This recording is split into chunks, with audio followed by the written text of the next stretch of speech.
Hi, everyone, and welcome back to another episode of Green Jeans. I am your one co-host, Annika Van Rossum, using pronouns she, her, joined by my other co-host, Maya Van Rossum, also using pronouns she, her. And if you couldn't tell by our names, we are related. We are a mother-daughter duo who have been doing activism for pretty much all of our lives, respectively. And this podcast is talking about all those important issues through a generational lens, because somehow, some way, all the issues that my mom's generation was raising alarm bells about or telling people about are still a huge problem for my generation today. So that is what we talk about, and talk about really important things, and also get you super excited to be your own little activist.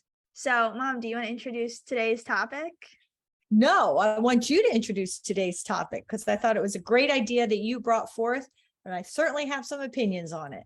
Okay, I will in 1 second. But before I forget, also, if you're listening to this podcast on Spotify, and I think Google Podcasts, you can do it too. Give us 5 stars, give us a little rating, go all the way. If you like what we do, you like what we talk about, give us a little rating. It's great. It helps us out, helps boost our podcast.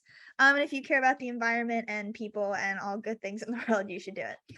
So today's topic is actually, there was a recent report that came out, and it's really sad, but again, we're gonna talk about good things in it, is that microplastics were just found in human breast milk for the first time. It's really scary. So to think when, as a mother, you're doing the right thing and feeding your child literally the best food that you can feed them, to know that these microplastics may be in your breast milk is a scary, scary thing. Yeah, it's crazy to think about, because I know whenever you and I have talked about, if I ever wanted kids, like the importance of breastfeeding and how it's good for mental development. And I know that I am sorry if I'm sharing personal information with you. I was a breastfed baby. You sure were. And so was Vim. I'm proud of it. And in fact, you went with me for the first 6 months of your life and Vim's life. You both went with me to work, and you went with me into settlement negotiations and public meetings and private meetings and all kinds of places and spaces. And if you needed to feed, if I had to do it, then I did. There was one time we were negotiating a settlement having to do with TMDLs, that long ignored part of the Clean Water Act, which I'm proud to say that the Delaware Riverkeeper Network brought 3 of the first 5 lawsuits in the nation that actually reinvigorated that long ignored portion of the Clean Water Act. That being said, you were very young at the time, and we were negotiating the settlement of one of those cases that we brought. And these settlement negotiations were all day long, and you needed to feed. And we were at a critical point when something was happening. So I just turned my back to the room, and you ate, and I negotiated, and it worked out quite well. How long, because I don't, how long are you supposed to breastfeed your child for? So, I mean, I think there are a lot of factors that go into that. I think, people should be thinking 1-2 years, sometimes a little bit longer. I know when I've spoken with other people, they sort of decide it's time to end. And they might decide that for any number of reasons. There might be some practical reasons, but sometimes people decide it because they're told you should only do it for this period of time. I just found that with you and Vim, you very naturally declined on your own, and it just became less and less. And eventually, it stopped. And then sometimes you might need it a little bit when you were unhappy. And then it was because it's very comforting for the child as well. So I found it a very natural process. Gotcha. Okay. Yeah, I don't know. So I didn't know if it's a short or long period of time. I feel like the only thing I know about breastfeeding is there's the movie Grown Ups with like Adam Sandler, and there's the one boy, and he's like 4 or 5, and he's still breastfeeding, and everyone's like, why is he still breastfeeding? And it's a whole joke thing. So I don't actually know. Yeah. Well, that is a little weird because the kid ran anyway. Yeah. But the one thing in terms of the issue of health and it being in the breast milk, I did note that one of the things in reading the materials on this was, and this is part of the scary part, is that they don't really know what are the ramifications of ingesting these microplastics for people and for human health. And so we're still finding out. The idea that you're putting something foreign into your new baby's body is scary in and of itself. And the idea that we don't know what it means for your child, I think is, really just adds to that fear. Although if we knew something really bad was happening, that would even add greater fear. So it's sort of a all the way around, I think, just a very, very scary situation. And again, you're supposed to be doing something good for your child, and to think that this is happening at the same time. But also, in terms of the research, they do affirm, just because this is a possibility, you should not set aside breastfeeding. It is so important nutritionally and psychologically for your child. This is not the reason not to do it. Yeah, I thought it was interesting reading. So the study report, so it was a sample taken from 34, this is from The Guardian, the sample was taken from 34 healthy mothers a week after giving birth in Rome. And so I think 26 out of the 34 women found microplastics in the breast milk. So that's 75% of them, which, like, 34 women sounds like a small number. I get it, but the way scientific studies are done, that's still alarming that 26 out of 34 people had microplastics. Like, and it doesn't suggest to me that even if you did like 100 women, that wouldn't mean that 75 of them had microplastics. Like, they probably would. Yeah. The other thing that I think was really notable was it didn't seem to be related to the diet of these women. So that if women seemed to, they ate more food from plastic packaging, that they had higher levels or were more likely to have this. So yes, it is a relatively small sample size, but it's still a scary outcome. But to the degree that they were looking at why or where might this be coming from, it didn't seem like it was directly related to the diet of the women, which I also thought was notable, and also part of the scary part, because I know that I eat very, very healthfully, and to think that my choices of healthy eating might not result in better nutrition for myself or for my child is frustrating, because you really are trying to make the right decisions.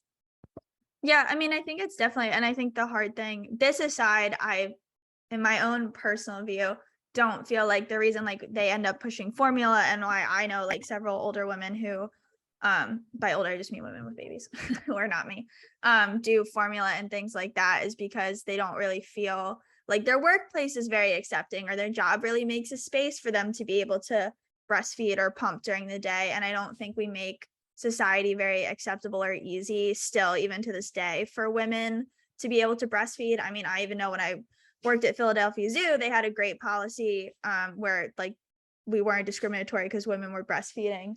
But I had a lot of zoo patrons come up to me that were like, I'm disturbed by this woman sitting out with her breastfeeding her baby. And I was like, I mean, first I'd be like, there's no policy that says I have to stop her, number one.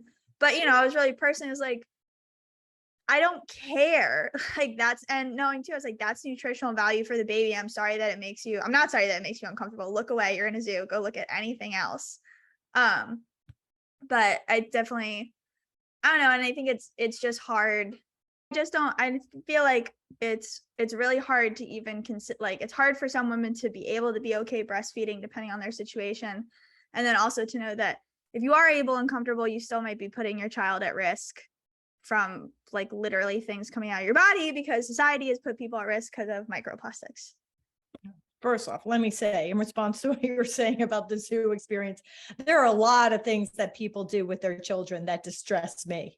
And, and sometimes you just like, you walk away. Like, I think it's ridiculous that the kinds of things that I see other people feeding their children. But I don't walk up to them and say, you shouldn't feed them that, right? Like, there are some things that are legitimately people's decisions. If you don't like seeing a woman breastfeed, don't look, right? And the truth is, if you are looking, that little child's head covers everything. right? You see more from a woman dressing with a low plunging shirt than you do a woman who's breastfeeding, who very gently has just pulled out her breast on one side and the baby starts feeding. So it's just like an absurd person. You're a very uptight person, and frankly you're a very controlling person if you're so upset you have to express it to a young worker at a place. Just walk away, turn your head. Well, Don't that's look. like, I mean, that's a whole, and that's like, It's just could silly, do a but- whole other podcast on the sexualization of women's bodies and the sexualization of breasts that are like, I understand certain people may be watching videos that breasts are a whole other thing for you, but in the reality of what they're there for, it's not for anything other than feeding babies. Like, that's just what it, well, I mean, that may anyway, we don't have to go down, a but whole other yeah. episode is what I'm saying. That's what I'm saying is it's like the sexualization of breasts, especially when one is breastfeeding, is like you got your own personal problems, person. Yeah. But I think I was reading an article by First Post, and it was interesting. I don't know, just again, like the dilemma that a lot of people face. So yeah, you were saying how they said like, this shouldn't discourage people from breastfeeding. It's still exponentially better for your children. But one of the scientists added, we would like to advise pregnant women to pay greater attention to avoiding food and drink packaged in plastic, cosmetics and toothpaste containing microplastic, and clothes made of synthetic fabrics. And I get it.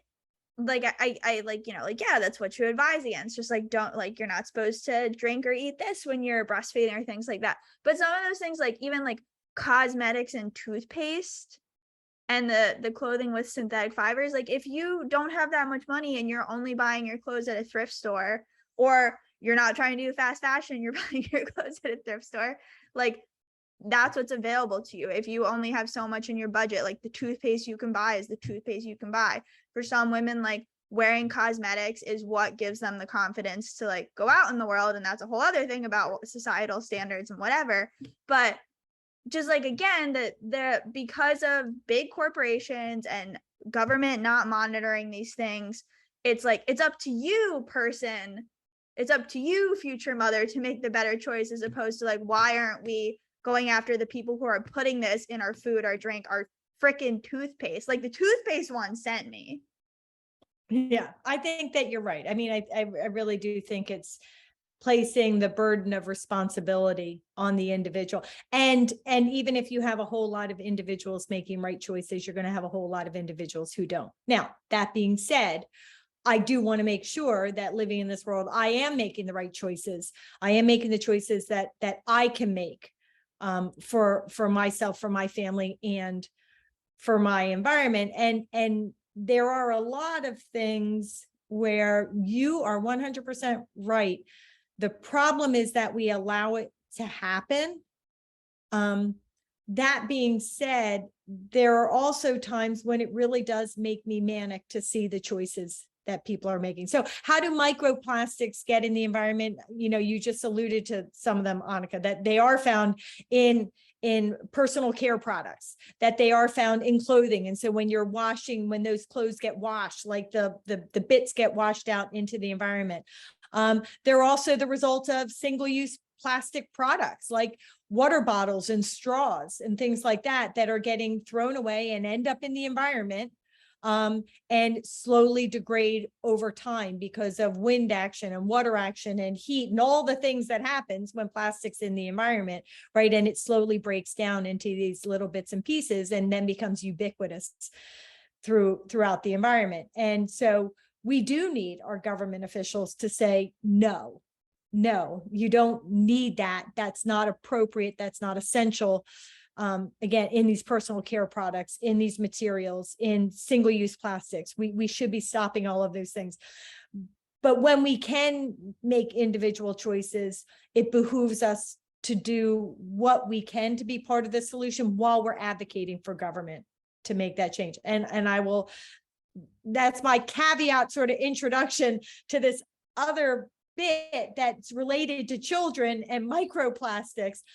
And it's the fact that diapers are a big source of the plastics problem. plastics overall, as well as therefore ultimately microplastics. And it really does make me crazy when I see people, so many people who care about the environment, and yet they don't make the choice to turn to cloth diapers. It's so easy. It is so easy, and they don't do it. And so I just want to read a piece from an article that I found, which, and I'm just going to read it because I was gonna say, can you it's also easier. explain to people the difference between a cloth diaper for those who may not know? So a cloth diaper, and the way they operate when you were young, Annika, and when your brother was young, is there's like a cloth shell. Sometimes it's made out of wool, sometimes it's made out of cotton, sometimes it's made out of other materials.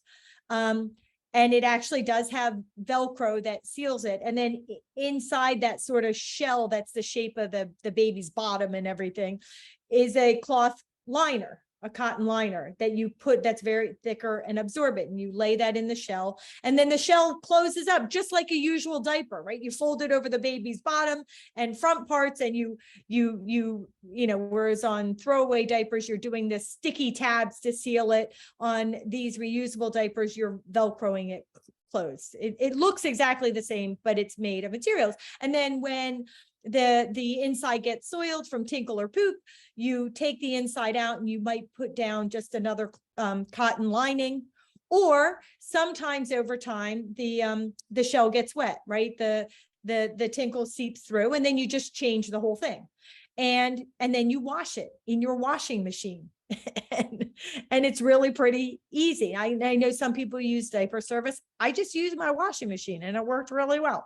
And when I was looking for daycare for you and Vim, I had lots of conversations with daycare people, and I said, well, I'm not going to bring my child here unless you'll do a cloth diaper. And what I would explain to them, and in each instance, I pretty quickly found somebody, and I said, listen, when you're changing the diaper on a baby, you change the diaper, and then you take the soiled diaper and you put it in a trash can. All I'm asking you to do is, when you change my child's diaper, is that you take that soiled diaper and you put it in this container, this trash container that I'm going to give you. And every day you're going to take your disposable diaper trash can and empty it in the trash. And I'm going to take my cloth diapers out of my trash can, and I'm going to take them home. So, you know, it's the same, it's the same process. And underneath the changing table, okay, you're going to have the disposable diapers for all the kiddies doing disposable diapers. And then you're going to have a pile of cloth diapers for Maya's babies, you know, or Maya's baby. and it's, you know, it's the same process for them. And for me, it really wasn't that big a deal. And for you as children, it's much more helpful, because all of the chemicals and things that are in a reusable diaper are not in the cloth diapers. And I was cleaning them with, you know, cleaning products that were not a concern. And it was just better for the environment and better all the way around. So does that answer the question, Annika? Yeah, no, that was more than I was looking for. But I just thought it was good to clarify if people are like, oh, what is that? So you can get an idea of what it is before you gave your article. Yeah, so this is just to put it in context in terms of volume, right? Like everything we talk so much, Annika, right, about cumulative impacts, right? Volume. So here, a baby may get 4,000 to 6,000 nappies. This is also in the Guardian, so I think they do European language. 4,000 to 6,000 nappies by the time they are potty trained. Every year, an estimated 167 billion disposable nappies are produced, requiring 248.5 million barrels of crude oil. Because of the mix of materials and the addition of human waste, they are very hard to recycle. The vast majority end up in the landfill, where they take hundreds of years to break down. Globally, more than 300,000 disposable nappies a minute are sent to landfill, incinerated, or end up in the environment, including in the ocean. So we're talking big numbers, and 100% government and industry have, a burden of responsibility that is so serious and so significant. But I do say that this is one of the areas, I can do my best to keep the microplastics out of my breast milk, but it sounds like to a certain degree, because of the way our world operates, it's going to be in a lot of people. But I can sure as heck make the decision about whether or not I'm part of this diaper problem that is part of the microplastics problem, that is part of why it's found in placentas of mothers and breast milk of mothers, right? Like, it's all connected. Yeah. So it does make me crazy. Sorry.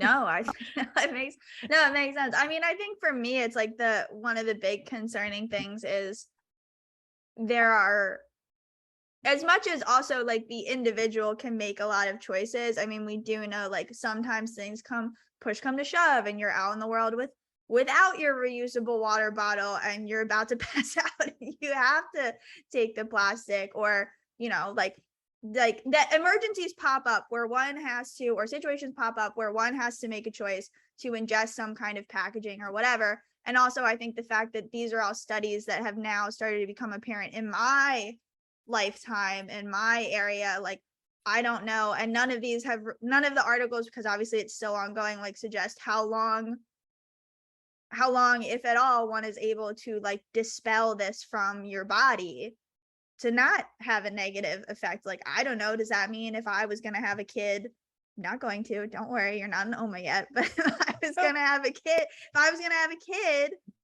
like, do I need to know that, like, okay, I have to, for an entire year, make sure I never eat anything in any possible plastic packaging? Or like, is it unavoidable because we know that these things are popping up in just like food? Like, if one eats meat, which I don't, but you get what I'm saying. It's like, is it even avoidable at this point for like my generation, now that we're just like discovering it? Which I think that's what's alarming to me, is I don't even know to what degree I can avoid it, as much as I try to make those good choices.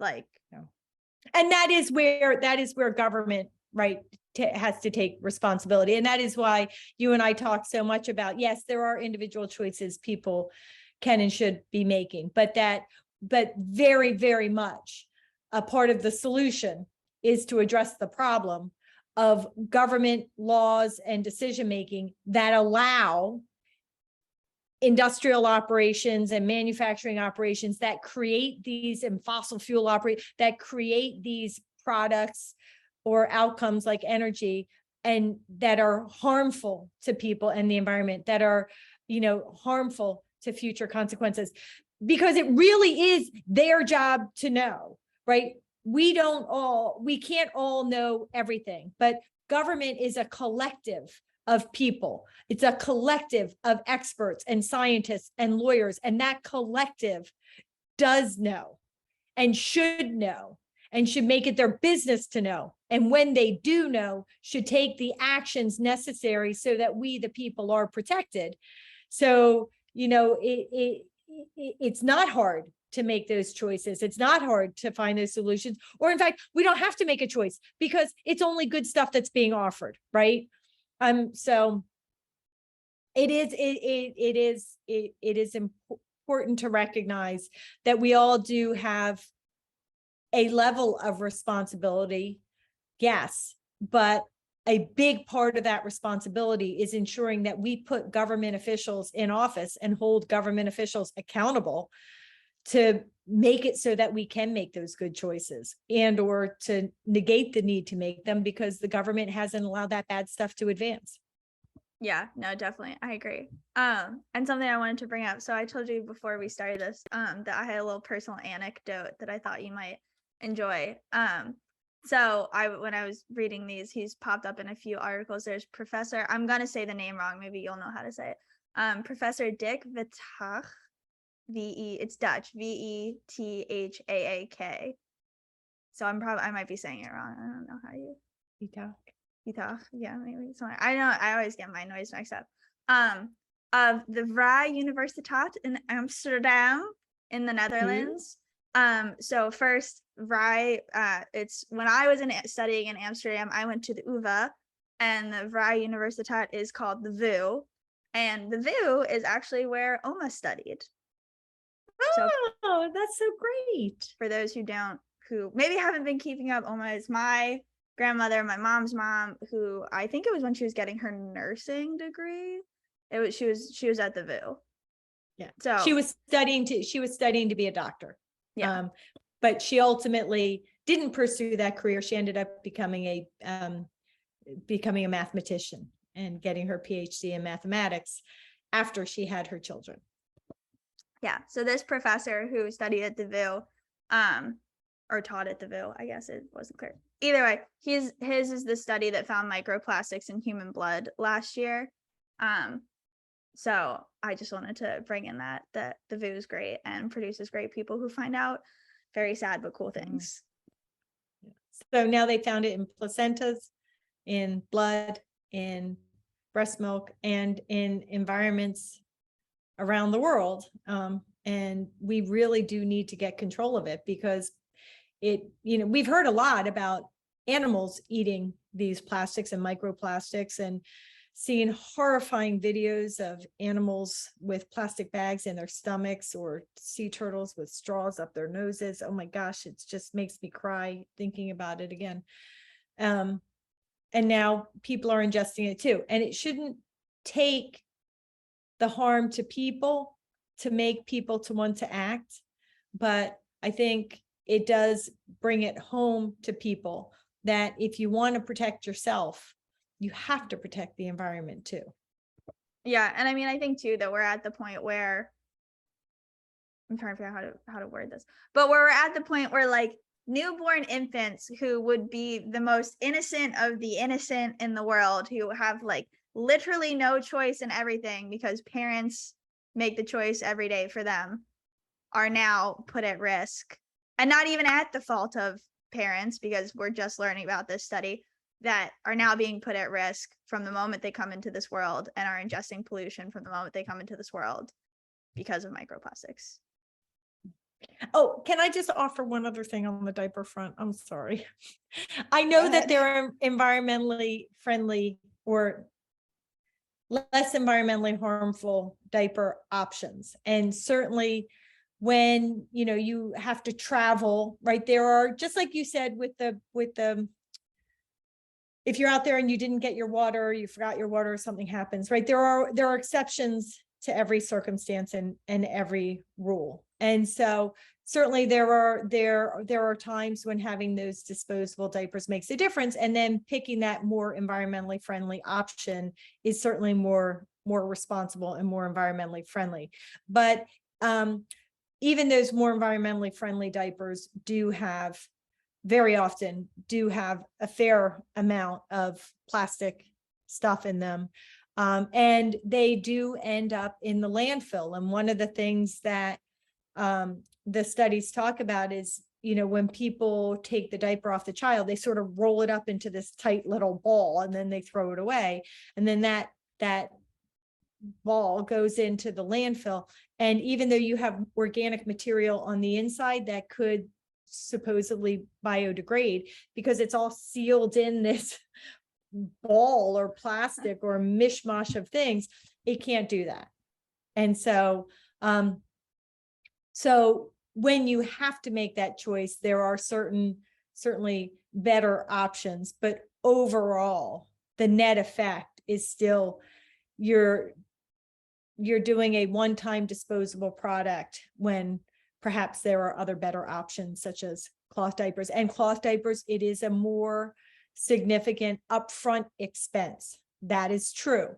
But I would have to invest in my cloth diapers, in the lead up to the birth of my child, because I would buy them over time. But then you're using them over and over and over and over again. And yes, as a child grows, you need to get slightly larger sizes, but you still get to use them repeatedly. You're not going out every single day and buying a new bag of disposable diapers. So that was just the other thing, is I did just want to, talk about the fact that better may not be best.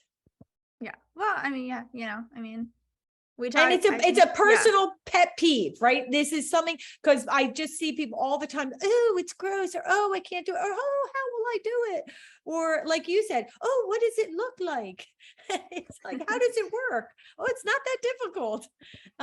So it is a personal pet peeve. And so if you have a child or are thinking about having a child, I just encourage you to please think about it. Put in your baby registry. Yeah. And I mean, even if it's like you can only afford, like right now, I can only afford to have 5 reusable diapers. Okay. That's like 5 more than when you had 0. I mean, again, it's just one of those, like, everything we can all do is great. Something is better than nothing. And yeah, I mean, get one, try it out. I don't know. But yeah. And the truth is, I did a load of diapers at the end of every day, right? And there might be 3 or 5. No, I would just throw, and every night anyway, we'll stop on that. Anybody who wants to talk further about it, right? Get in touch with us through Green Jeans Podcast, however it is Annika says to do that. And I'll be happy to connect with you about how really we cloth diapers are very accessible and doable. Yeah. So I think with that, those are your tips for the week, your interesting news for the week. Go forth and spread it. So yeah, if you like our podcast, you can follow us on Instagram at Green Jeans Pod. Don't forget also, if you enjoy the work of Green Amendments for the Generations or Delaware Riverkeeper Network, those are both on Instagram, Twitter, and Facebook. You can also donate to either organization using any of the links in the description. Wherever you're listening to this podcast, please give us a 5-star rating. If you want to do 4, that's fine, but I would prefer 5 because it's a good number. And we are just over 2 weeks away from the release of your 2nd edition of the Green Amendment book, Mom. Yep. November 1, the new book, The Green Amendment, The People's Fight for a Clean, Safe, and Healthy Environment, is coming out. And it really is getting such great reactions in the book world. And I hope it gets great reactions in the real world. And if you happen to know of a speaker series or a great speaking venue or a part of an organization that invites speakers, and you'd like to hear about the book or talk more about the Green Amendment topic, I hope that you will go to the links that Annika just said and find me. And I will be happy to schedule a time to come talk. Awesome. Yeah. And don't forget, you can still pre-order the copy of the 2nd edition, also using one of the links in the description. There's 3. But with that, we will see you all next time. See you next time.